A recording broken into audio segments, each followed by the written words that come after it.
नमस्कार, एक बार फिर आपका इंडिया न्यूज़ में स्वागत है और मैं हूं आपके साथ कविता राणा। बॉलीवुड की क्वीन कंगना रनौत की मुश्किलें दिन पर दिन बढ़ती जा रही हैं और ऐसा हम इसलिए बोल रहे हैं क्योंकि जब से उन्होंने संजय राउत से पंगा लिया है तभी से शिवसेना उन पर हमलावर हो गई है। और अभी की जो लेटेस्ट जानकारी है उसके मुताबिक हम आपको बता दें कि एक बार फिर शिवसेना ने कंगना रनौत पे बड़ा हमला किया है।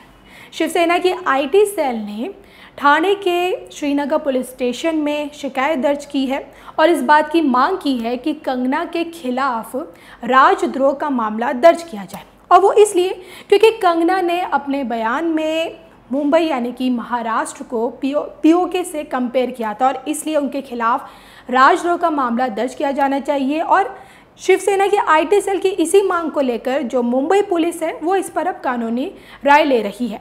तो आपको बता दें कि कंगना रनौत हमेशा से अपनी बेबाक राय रखने के लिए जानी जाती है।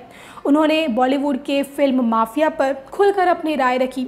उन्होंने जितने भी नारकोटिक्स हैं, जो ड्रग्स लेते हैं, बॉलीवुड में जितने बड़े बड़े अभिनेताओं से लेके राजनीतिक हस्तियों पर भी उन्होंने कई बार उनकी तीखी आलोचना की है। और जब उन्होंने सुशांत के केस में जब उन्होंने ये टिप्पणी की कि भाई जिस तरह से सुशांत के केस में मुंबई पुलिस का जो रवैया है उससे मैं बेहद नाखुश हूँ और मुझे डर भी लगता है मुंबई में रहने से।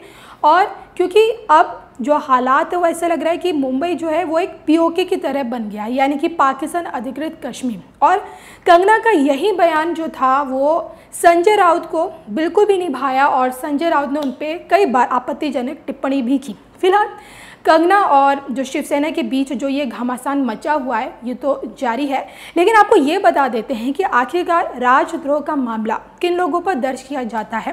तो आपको बता दें कि आईपीसी की धारा 124A के तहत इसमें जो लिखा हुआ है राजद्रोह की जो इसमें परिभाषा है उसके मुताबिक कि अगर कोई भी व्यक्ति सरकार विरोधी सामग्री लिखता है या फिर बोलता है या फिर ऐसी सामग्री का समर्थन करता है या फिर देश के राष्ट्रीय चिन्हों का अपमान करने के साथ साथ संविधान को नीचा दिखाने की कोशिश करता है तब उस पर राजद्रोह का मामला दर्ज किया जाता है।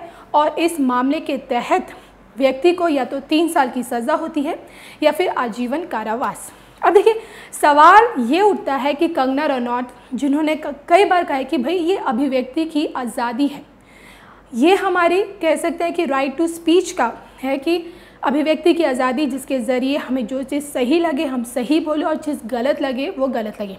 फिलहाल आपकी इस पर क्या राय है? जिस तरह से शिवसेना की जो सेल है उसने जो कंगना रनौत के खिलाफ राजद्रोह का मामला दर्ज करने की मांग उठाई है, क्या ये सही है या फिर एक तरह से कहें कि एक तरह से देखें तो जो शिवसेना है वो कंगना से अब अपनी दुश्मनी निकाल रही है? इस पर आपकी क्या राय है? प्लीज़ हमें कमेंट करके ज़रूर बताइएगा।